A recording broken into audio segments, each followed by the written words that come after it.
Hello friends, welcome to crazy GK track. Daily current affair session में आज हम बात करेंगे 10 दिसंबर 2021 के इंपॉर्टेंट करंट अफेयर्स के बारे में। देखिए फ्रेंड्स, ये जो करंट अफेयर है ये भारत के सभी कॉम्पिटिटिव एग्जामिनेशन के लिए बहुत इंपॉर्टेंट है। यदि आपको उसका पीडीएफ चाहिए तो आप हमारी टेलीग्राम लिंक को ज्वाइन करके पीडीएफ को प्राप्त कर सकते हैं। दोस्तों, ये जो करंट अफेयर है मैं आपको जब भी पूरा पढ़ा दूंगा तो लास्ट में मैं आपसे कुछ इंपॉर्टेंट क्वेश्चंस भी करूंगा जिसका आंसर आपको कमेंट बॉक्स पे देना है। चलिए फ्रेंड्स, आज के सबसे पहले इंपॉर्टेंट करंट अफेयर्स को देखते हैं। बीसीसीआई ने वनडे इंटरनेशनल ओडीआई के लिए विराट कोहली की जगह नया कप्तान किसे बनाया है? तो देखिए किसे बनाया है, रोहित शर्मा जी को हाल ही में नया कप्तान बनाया गया है। देखिए फ्रेंड्स, बीसीसीआई ने रोहित शर्मा को वनडे का कप्तान घोषित कर दिया है। वह टी20 टीम के कप्तान भी रहेंगे। देखिए फ्रेंड्स, हाल ही में इन्हें टी20 का भी कप्तान बनाया गया है। किसके स्थान पर? विराट कोहली के स्थान पर। देखिए फ्रेंड्स, इन्हें टेस्ट मैच का वाइस कैप्टन भी बनाया गया है। वर्तमान में टेस्ट मैच की कप्तानी किसके हाथ में है? विराट कोहली के हाथ में है। देखिए फ्रेंड्स, अब मैं आपको यहाँ पे बीसीसीआई के बारे में इंपॉर्टेंट डिटेल्स देने वाला हूँ। सबसे पहले जान लेते हैं कि बीसीसीआई का फुल फॉर्म क्या होता है। Board of control for cricket in India, very very important. देखिए, ये जो बीसीसीआई है ये भारत में क्रिकेट के लिए गवर्निंग बॉडी है। क्रिकेट से सभी आयोजन जो रिलेटेड होते हैं वो सब बीसीसीआई कराता है। देखिए, इसका स्थापना कब हुआ था? 1928 में। Very very important. इसका हेडक्वार्टर कहाँ पे है? तो महाराष्ट्र मुंबई में इसका हेडक्वार्टर है। वर्तमान में इसके प्रेसिडेंट कौन है? सौरभ गांगुली, याद रखिएगा, वेरी वेरी इंपॉर्टेंट। वर्तमान में इसके सेक्रेटरी कौन है, सचिव कौन है? अमित शाह के लड़के जय शाह। देखिए, पुरुष टीम के हाल ही में नए कोच बनाए गए हैं। इनका क्या नाम है? इनका नाम है राहुल द्रविड़। देखिए फ्रेंड्स, अगला इंपॉर्टेंट करंट अफेयर आपके सामने रहा। भारत और किस देश ने 6 दिसंबर को मैत्री दिवस मनाया है? तो देखिए, भारत और बांग्लादेश ने हाल ही में 6 दिसंबर को मैत्री दिवस मनाया है। देखिए, इसके मनाने की घोषणा कब हुई थी? मार्च 2021 में नरेंद्र मोदी जी की बांग्लादेश यात्रा के दौरान दोनों देशों के पीएम ने इस दिवस को मनाने का फैसला लिया था, इसका डिसीजन लिया था। देखिए, 2021 में क्या हुआ है, भारत और बांग्लादेश ने दोस्ती के अपने 50 वर्ष पूरे कर लिए हैं, इसलिए इस उपलक्ष्य पर मैत्री दिवस मनाया जा रहा है। दोस्तों, मैं आपकी जानकारी के लिए बता दूं, भारत ने 1971 में ही इसी दिन बांग्लादेश को मान्यता दी थी, बांग्लादेश की मदद की थी पाकिस्तान से आज़ाद कराने में। देखिए, दोनों देशों ने हाल ही में डाक टिकटों को भी जारी किया है। दोस्तों, आपकी जानकारी के लिए मैं बता दूं, 16 दिसंबर को बांग्लादेश में विजय दिवस के रूप में मनाया जाता है। देखिए फ्रेंड्स, यहाँ पे बांग्लादेश की बात आई है तो आइए मैं आपको बांग्लादेश के बारे में इंपॉर्टेंट जानकारी दे रहा हूँ। देखिए, मैप में ये बांग्लादेश है। बांग्लादेश की कैपिटल क्या है? ढाका है। ठीक है। बांग्लादेश में किस करेंसी का इस्तेमाल होता है? तो बांग्लादेशी टका का इस्तेमाल होता है। वर्तमान में यहाँ की पीएम का क्या नाम है? शेख हसीना नाम है। ठीक है। देखिए, वर्तमान में यहाँ के प्रेसिडेंट कौन है? अब्दुल हामिद। दोस्तों, बांग्लादेश से रिलेटेड कुछ इंपॉर्टेंट जानकारियाँ हाल ही में हुई हैं, उन सभी को मैं आपको बताने वाला हूँ। बांग्लादेश पहला देश बन गया है जिसने दर्द निवारक कीटोप्रोफेन पर प्रतिबंध लगाया। दोस्तों, इसका सेवन दर्द मिटाने के लिए किया जाता था गिद्धों पर, जिसकी वजह से गिद्धों के लिए विषैले के पदार्थ की तरह कार्य कर रहा था और गिद्धों की मौत हो रही थी। दोस्तों, अब ये कीटोप्रोफेन पर प्रतिबंध लग गया है। देखिए फ्रेंड्स, मैं आपकी जानकारी के लिए बता दूं, 26 जनवरी 2021 को गणतंत्र दिवस परेड में बांग्लादेश सशस्त्र बलों की एक टुकड़ी ने भाग लिया था। ये इंपॉर्टेंट जानकारियां हैं, इसको बहुत ध्यान सुनिएगा और लिखते जाइएगा। देखिए फ्रेंड्स, अगला इंपॉर्टेंट करंट अफेयर आपके सामने रहा। हाल ही में किस देश ने अपने वर्किंग वीक को घटाकर 4.5 दिन कर दिया है? तो देखिए, किस देश ने किया है? हाल ही में यूएई ने किया है। दोस्तों, बहुत अच्छी बात है। देखिए, यूएई ने 1 जनवरी 2022 से एक सप्ताह में केवल 4.5 दिन काम करने का फैसला किया है। बाकी 2.5 दिन जो होगी हॉलीडे, छुट्टी रहेगी। देखिए, दुनिया का पहला देश बन गया है यूएई जिसने सप्ताह में दिन कम किए हैं। देखिए, सप्ताह में कौन कौन से दिन काम होगा, आइए मैं आपको बताने वाला हूँ। देखिए, मंडे से थर्सडे यानी 4 दिन पूरा दिन काम किया जाएगा। फ्राइडे में केवल आधा दिन काम किया जाएगा। वहीं पे बात कर लें, सैटरडे और संडे पूरी तरीके से छुट्टी रहेगी। देखिए फ्रेंड्स, अब मैं आपको नॉलेज बूस्टर की ओर ले जा रहा हूँ। तो सबसे पहले आज जानेंगे प्रमुख कैबिनेट मंत्रियों के नाम, जो एग्जाम की दृष्टि से बहुत इंपॉर्टेंट है। सबसे पहले बात करेंगे अमित शाह की। तो देखिए, अमित शाह क्या हैं? भारत के वर्तमान गृह और सहकारिता मंत्री हैं। नेक्स्ट बात करते हैं राजनाथ सिंह, तो भारत के वर्तमान ये रक्षा मंत्री हैं, याद रखिएगा। सदानंद गौड़ा की बात कर लें तो ये भारत के वर्तमान उर्वरक मंत्री और ये रसायन मंत्री हैं। नेक्स्ट है Nitin Jairam Gadkari, very very important, Bharat के वर्तमान ये सड़क परिवहन और राजमार्ग मंत्री हैं। निर्मला सीतारमण, तो देखिए वर्तमान वित्त मंत्री का क्या नाम है, निर्मला सीतारमण नाम है। देखिए फ्रेंड्स, अगले हैं नरेंद्र सिंह तोमर। नरेंद्र सिंह तोमर भारत के वर्तमान कृषि और किसान कल्याण मंत्री है। इंपॉर्टेंट है क्योंकि हाल ही में कृषि कानून को वापस लेने और इनको प्रस्ताव पेश करने में किसका हाथ था, भारत के वर्तमान कृषि मंत्री का। लास्ट में हम बात करेंगे एस जयशंकर। तो एस जयशंकर कौन है, विदेश मंत्री हैं, वेरी वेरी इंपॉर्टेंट। चलिए फ्रेंड्स, अगले इंपॉर्टेंट करंट अफेयर्स की ओर बढ़ते हैं। हाल ही में 56वां ज्ञानपीठ पुरस्कार किसे प्रदान किया गया है, तो हाल ही में किसे प्रदान किया गया है, नीलमणि फुकन जूनियर को। देखिए कौन से कवि हैं, किस भाषा के कवि हैं, तो ये असमिया भाषा के कवि हैं। इन्हें हाल ही में 56वां ज्ञानपीठ पुरस्कार मिला है। दोस्तों 57वां ज्ञानपीठ पुरस्कार किसे मिला है, तो देखिए कोंकणी उपन्यासकार, क्या नाम है इनका, दामोदर मौजो, इनको हाल ही में 57वां ज्ञानपीठ पुरस्कार मिला है। दोस्तों मैं आपकी जानकारी के लिए बता दूं, नीलमणि जो जी हैं ये तीसरे असमिया लेखक हैं जिन्हें ज्ञानपीठ पुरस्कार मिला है। इनसे पहले वीरेंद्र कुमार भट्टाचार्य 1979 में, और दूसरे हैं इंदिरा गोस्वामी 2000 में। असमिया भाषा में इन्हें पुरस्कार मिल चुका है। और तीसरे हैं नीलमणि फुकन जी। देखिए फ्रेंड्स, यहाँ पे ज्ञानपीठ पुरस्कार की बात आई है तो मैं आपको ज्ञानपीठ पुरस्कार के बारे में सभी इंपॉर्टेंट जानकारी देने वाला हूँ। तो देखिए किसके द्वारा दिया जाता है, तो ये भारतीय ज्ञानपीठ न्यास के द्वारा दिया जाता है। और भारतीय साहित्य क्षेत्र का सबसे सर्वोच्च पुरस्कार ज्ञानपीठ पुरस्कार है।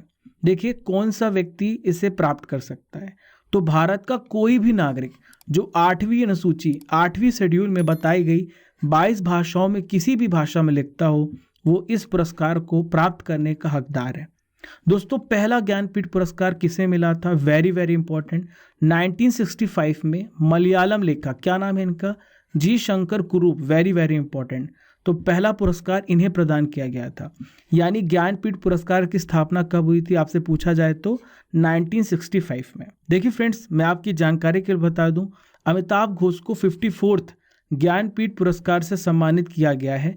और ये अंग्रेजी के पहले लेखक हैं, ये इंपॉर्टेंट है। देखिए अंग्रेजी के किस लेखक को 54th ज्ञानपीठ पुरस्कार मिला है, तो इनका नाम है अमिताभ घोष। ये विशिष्ट बात है, पूछा जा सकता है। देखिए इस पुरस्कार राशि में कितनी रुपए मिलते हैं, तो 11 लाख रुपए इस पुरस्कार राशि में मिलते हैं। आइए एक नज़र डालते हैं ज्ञानपीठ पुरस्कार से सम्मानित व्यक्तियों के बारे में। तो देखिए 2019 में अकितम अच्युतन नंबूदिरी मलयालम लेखक हैं, इनको पुरस्कार मिला था। 2018 में अमिताभ घोष को मिला था अंग्रेजी क्षेत्र के लिए, इंपॉर्टेंट है। 2017 में कृष्णा सोबती जी को मिला था हिंदी क्षेत्र से, ठीक है। 2016 में शंख घोष को मिला था बांग्ला भाषा के लिए। 2015 में रघुवीर चौधरी जी को मिला था गुजराती भाषा के लिए। चलिए friends, next important current affairs की ओर बढ़ते हैं। हाल ही में किस देश ने इच्छा मृत्यु की मशीन यानी सुसाइड पॉड को मंजूरी दी है? देखिए हाल ही में स्विट्जरलैंड ने इसकी मंजूरी दी है। तो देखिए स्विट्जरलैंड सरकार ने ये बड़ा कदम उठाया है। यहाँ इच्छा मृत्यु की मशीन को कानूनी मंजूरी दे दी गई है। दोस्तों ऐसे किन व्यक्तियों को इच्छा मृत्यु मिलेगी? तो देखिए ऐसे मरीज जो गंभीर बीमारी से जूझ रहे हैं, जिनके बचने की संभावना बिल्कुल भी नहीं है, इस मशीन के जरिए वो मौत को गले लगा सकेंगे। देखिए फ्रेंड्स, आइए मैं आपको बताता हूँ कि जो मौत की मशीन है ये कैसे काम करती है, कैसे जान लेती है। तो देखिए इसमें जो है मरीज को लिटाया जाता है, इसके बाद एक बटन दबा दिया जाता है। ऐसा करने के बाद क्या होता है, मशीन के अंदर नाइट्रोजन का लेवल बढ़ना शुरू हो जाता है और 20 सेकंड के अंदर ऑक्सीजन का लेवल जो 21% होना चाहिए उससे घटकर 1% तक पहुंच जाता है। तो मरीज की मौत 5 से 10 मिनट के अंदर हो जाती है। देखिए फ्रेंड्स, यहाँ पे स्विट्जरलैंड की बात आई है, तो आइए मैं आपको स्विट्जरलैंड के बारे में कुछ इंपॉर्टेंट जानकारी देने वाला हूँ। तो देखिए स्विट्जरलैंड की कैपिटल क्या है, तो स्विट्जरलैंड की कैपिटल बर्न है, याद रखिएगा। यहाँ पे करेंसी कौन सी इस्तेमाल होती है, स्विस फ्रैंक, ठीक है। यहाँ के पड़ोसी देश की बात कर लेते हैं, तो सबसे पहले कौन सा पड़ोसी देश है, जर्मनी, यहाँ से देखें आप, ठीक है। दूसरा कौन सा पड़ोसी देश है, यहाँ पे फ्रांस। तीसरा कौन सा पड़ोसी देश है, इटली। और चौथा है ऑस्ट्रिया। चलिए friends, next important current affairs की ओर बढ़ते हैं। International institute for democracy and electoral assistance idea के सलाहकार बोर्ड में किसे शामिल किया गया है? देखिए हाल ही में किसे शामिल किया गया है? सुनील अरोड़ा जी को शामिल किया गया है। देखिए ये कौन है? ये भारत के पूर्व मुख्य चुनाव आयुक्त हैं सुनील अरोड़ा। इन्हें आइडिया के सलाहकार बोर्ड में एडवाइजरी बोर्ड में शामिल किया गया है। मैं आपकी जानकारी के लिए बता दूं, सुनील अरोड़ा जी दिसंबर 2018 से लेकर अप्रैल 2021 तक भारत के 23वें मुख्य चुनाव आयुक्त के रूप में इन्होंने कार्य किया है। देखिए अगर आपसे पूछा जाए कि भारत के वर्तमान मुख्य चुनाव आयुक्त का क्या नाम है, तो इनका नाम है सुशील चंद्रा। याद रखिएगा, वेरी वेरी इंपॉर्टेंट। दोस्तों यहाँ पे आइडिया की बात आई है, तो आइए मैं आपको idea international institute for democracy and electoral assistance के बारे में कुछ इंपॉर्टेंट जानकारी दे देता हूँ। देखिए इसकी स्थापना कब हुई थी? वेरी वेरी इंपॉर्टेंट, 1995 में। इसका मुख्यालय कहाँ पे है? स्टॉकहोम, स्वीडन में है। देखिए भारत जो है आइडिया के संस्थापक सदस्यों में से एक देश है। देखिए आइडिया जो है क्या करता है, इसका मेन फंक्शन क्या है, इसका मेन कार्य क्या है? तो दुनिया भर में स्थायी लोकतंत्र, परमानेंट डेमोक्रेसी का समर्थन करने का कार्य करता है आइडिया। देखिए फ्रेंड्स, फिर से हम नॉलेज बूस्टर की ओर चलते हैं और सभी इंपॉर्टेंट जानकारी को जानते हैं। आज मैं आपको प्रमुख संगठन और उनके मुख्यालय के बारे में बताने वाला हूं, जो एग्जाम के लिए बहुत इंपॉर्टेंट है। सबसे पहले बात कर लेते हैं अंतर्राष्ट्रीय दूरसंचार संघ ITU के बारे में। तो देखिए इसका हेडक्वार्टर स्विट्जरलैंड में, कहाँ पे? जेनेवा में। अंतर्राष्ट्रीय Olympic committee, very very important, तो ल्यूसाने, स्विट्जरलैंड में। विश्व स्वास्थ्य संगठन, इसका हेडक्वार्टर कहाँ पे है? जेनेवा, स्विट्जरलैंड में। यूनेस्को, देखिए फ्रांस की राजधानी पेरिस में यूनेस्को का हेडक्वार्टर है। अंतर्राष्ट्रीय श्रम संघ ILO का कहाँ पे हेडक्वार्टर है? जेनेवा, स्विट्जरलैंड में। विश्व व्यापार संगठन WTO का जेनेवा, स्विट्जरलैंड में। लास्ट में हम बात करेंगे ओपेक, तो ओपेक का कहाँ पे है? वियना, ऑस्ट्रिया में इसका मुख्यालय है। देखिए फ्रेंड्स, अगला इंपॉर्टेंट करंट अफेयर आपके सामने रहा। अंतर्राष्ट्रीय भ्रष्टाचार विरोधी दिवस किस दिन मनाया गया? Very very important. तो देखिए कब मनाया जाता है? हर साल 9 दिसंबर को मनाया जाता है। देखिए इसका मेन ऑब्जेक्टिव क्या है, मेन इसका उद्देश्य क्या है? भ्रष्टाचार के खिलाफ लोगों में अवेयरनेस को फैलाना। इस वर्ष की थीम क्या है? पूछा जाता है कई बार एग्जाम में, योर राइट योर रोल, से नो टू करप्शन। देखिए ट्रेस द्वारा इस सूची को जारी किया जाता है। कौन जारी करता है? ट्रेस। दोस्तों इस सूची के अनुसार उत्तर कोरिया और तुर्कमेनिस्तान में भ्रष्टाचार का सबसे अधिक जोखिम है। वहीं पे बात करें सबसे कम भ्रष्टाचार वाले देश कौन से हैं, तो पहला है डेनमार्क, दूसरा है नॉर्वे और तीसरा है फिनलैंड।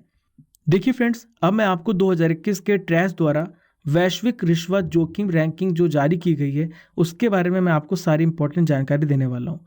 तो देखिए भारत इसमें बहुत पीछे फिसल गया है। भारत इसमें 82वें स्थान पर है। वहीं पे बात करें 2020 में भारत की स्थिति थोड़ी अच्छी थी। भारत पहले 77 प्लेस पे था। सबसे ऊपर कौन सा देश है? तो डेनमार्क जो है शीर्ष रैंकिंग पर है। यहाँ पर एक लिस्ट है, इसको भी देख लीजिए। तो सबसे ऊपर डेनमार्क है, दूसरे पे नॉर्वे है, तीसरा है स्वीडन और 82 प्लेस पे भारत है। सबसे निचले स्थान पे तुर्कमेनिस्तान और उत्तर कोरिया है। चलिए friends, next important current affair आपके सामने रहा। हाल ही में शीज़ अ चेंज मेकर इस कार्यक्रम को किसने लॉन्च किया है? तो राष्ट्रीय महिला आयोग ने इस कार्यक्रम को लॉन्च किया है। तो देखिए इस कार्यक्रम के द्वारा क्या होगा? जमीनी स्तर की महिला राजनीतिक नेताओं के नेतृत्व कौशल में सुधार किया जाएगा। ठीक है, तो देखिए दोस्तों, राष्ट्रीय महिला आयोग NCW ने अखिल भारतीय क्षमता निर्माण कार्यक्रम की शुरुआत की है। दोस्तों मैं आपकी जानकारी के लिए बता दूं, वर्तमान में राष्ट्रीय महिला आयोग के प्रेसिडेंट का नाम क्या है? रेखा शर्मा, पूछा जा सकता है। तो देखिए राष्ट्रीय महिला आयोग का गठन कब हुआ था? 31 जनवरी 1992 में इसका गठन किया गया था। देखिए फ्रेंड्स, अगला इंपॉर्टेंट करंट अफेयर आपके सामने रहा। झीली डाला बेहड़ा ने राष्ट्रमंडल भारोत्तोलन वेट लिफ्टिंग चैंपियनशिप में कौन सा पदक जीता है? तो देखिए इन्होंने रजत पदक जीता है। तो देखिए दोस्तों, किस देश की हैं ये? भारत की हैं। भारत की झीली डाला बेहड़ा ने राष्ट्रमंडल भारोत्तोलन चैंपियनशिप की महिलाओं की 49 किलोग्राम कैटेगरी में रजत पदक जीता है। देखिए डाला बेहड़ा ने कितना वजन उठाया था? तो इन्होंने 167 किलोग्राम वजन उठाया था। दोस्तों मैं आपकी जानकारी के लिए बता दूं, ये जो राष्ट्रमंडल भारोत्तोलन चैंपियनशिप है कहाँ पे आयोजित हो रहा है? तो ये उज्बेकिस्तान की कैपिटल ताशकंद में आयोजित किया जा रहा है। चलिए फ्रेंड्स, नॉलेज बूस्टर की ओर चलते हैं। इंपॉर्टेंट डेज के बारे में मैं आपको बताने वाला हूँ। हर साल राष्ट्रीय मतदाता दिवस कब मनाया जाता है? तो 25 जनवरी को मनाया जाता है। अगली बात करेंगे विश्व हिंदी दिवस की, तो हर साल ये 10 जनवरी को मनाया जाता है। राष्ट्रीय हिंदी दिवस कब मनाया जाता है? 14 सितंबर को मनाया जाता है। राष्ट्रीय गणित दिवस कब मनाया जाता है? 22 दिसंबर को, इंपॉर्टेंट है। अंतर्राष्ट्रीय प्रेस स्वतंत्रता दिवस कब मनाया जाता है? तो हर साल ये 3 मई को मनाया जाता है। विश्व गौरैया दिवस कब मनाया जाता है? तो 20 मार्च को मनाया जाता है। लास्ट में हम बात करेंगे विश्व जैव विविधता दिवस, वेरी वेरी इंपॉर्टेंट, हर साल ये 22 मई को मनाया जाता है।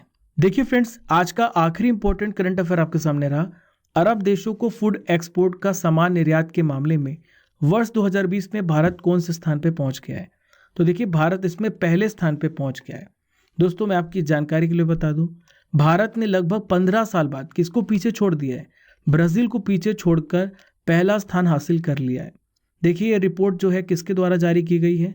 तो ये जो आंकड़े हैं रॉयटर्स की रिपोर्ट के मुताबिक जो है अरब ब्राज़ील चैम्बर ऑफ कॉमर्स की तरफ से उपलब्ध कराए गए। दोस्तों, यहाँ पे रॉयटर्स क्या है? तो रॉयटर्स एक समाचार एजेंसी है। इसका मुख्यालय कहाँ पे है? लंदन में है। दोस्तों, अब मैं आपसे कुछ इंपॉर्टेंट क्वेश्चंस करने वाला हूँ जो भी आपने 10 दिसंबर के करंट अफेयर्स को पढ़ा है। तो आइए देखते हैं। सबसे पहला क्वेश्चन, बीसीसीआई के वर्तमान में प्रेसिडेंट का नाम क्या है? क्वेश्चन नंबर 2, बांग्लादेश के वर्तमान में पीएम का नाम क्या है? पहला ज्ञानपीठ पुरस्कार किसे प्रदान किया गया था? क्वेश्चन नंबर 4, स्विट्जरलैंड की कैपिटल क्या है? लास्ट में, अंतर्राष्ट्रीय श्रम संगठन का मुख्यालय कहाँ पे है? इन 5 क्वेश्चंस के आंसर आपको कमेंट बॉक्स पे देने हैं और इस हैबिट को, इस आदत को रोजाना फॉलो करना है ताकि आपका कंसंट्रेशन और मेमोरी दोनों सेशन में बढ़ता जाए। चलिए फ्रेंड्स, अब मैं आपको 9 दिसंबर के करंट अफेयर का रिवीजन कराने वाला हूँ। सबसे पहले बात करेंगे, भारत के पहले चीफ ऑफ डिफेंस स्टाफ कौन थे जिनका हाल ही में निधन हो गया है? तो देखिए, इनका हाल ही में निधन हुआ, इनका नाम है बिपिन रावत। जर्मनी के नए चांसलर कौन बने हैं? हाल ही में जर्मनी के नए चांसलर बने हैं ओलाफ शॉल्स, याद रखिएगा। किस देश ने बीजिंग शीतकालीन ओलंपिक 2022 का राजनयिक बहिष्कार किया है? तो अमेरिका ने इसका बहिष्कार किया है। देखिए फ्रेंड्स, नेक्स्ट है, किस राज्य की पुलिस को हाल ही में प्रेसिडेंट्स कलर पुरस्कार प्रदान किया गया है? तो हाल ही में हिमाचल प्रदेश को कलर पुरस्कार प्रदान किया गया है। नेक्स्ट है, किस राज्य ने हॉर्नबिल महोत्सव को रद्द करने का फैसला किया है? तो नागालैंड राज्य ने इसे रद्द करने का फैसला किया है। पब्लिक अकाउंट्स कमेटी ने हाल ही में अपने स्थापना के कितने साल पूरे कर लिए हैं? तो इन्होंने अपने 100 वर्ष पूरे कर लिए। देखिए, पब्लिक अकाउंट्स कमेटी की स्थापना कब हुई थी? 1921 में हुई थी। इंटरनेशनल सिविल एविएशन डे 2021 कब मनाया गया? हाल ही में ये 7 दिसंबर को मनाया गया। अमेठी में AK-203 असॉल्ट राइफल्स को लेकर भारत और किस देश के बीच समझौता हुआ है? तो देखिए, भारत और रशिया के बीच में समझौता हुआ है। नेक्स्ट बात करेंगे, नासा ने किस भारतीय मूल के डॉक्टर को अंतरिक्ष यात्री के रूप में चुना है? इनका क्या नाम है? इनका नाम है अनिल मेनन। देखिए फ्रेंड्स, लास्ट क्वेश्चन है, फिक्की के अगले अध्यक्ष के रूप में किसे नियुक्त किया गया है? तो संजीव मेहता को हाल ही में फिक्की का अगला अध्यक्ष नियुक्त किया गया है। देखिए, फिक्की की स्थापना कब हुई थी? 1927 में महात्मा गांधी जी की सलाह पर। दोस्तों, ये थे 9 दिसंबर के करंट अफेयर्स का रिवीजन। हमने 10 दिसंबर के करंट अफेयर को भी पढ़ लिया है। आशा करता हूँ कि आपको ये सेशन पसंद आया होगा, तो इसे शेयर करना बिल्कुल भी मत भूलिएगा। लाइक कीजिए, शेयर कीजिए और सब्सक्राइब कीजिए। दोस्तों, सभी सोशल मीडिया प्लेटफॉर्म पर इसे ज़रूर शेयर कीजिएगा और हमें फॉलो कीजिए डिफरेंट सोशल मीडिया प्लेटफॉर्म पे। Thank you friends. जय हिंद, जय भारत।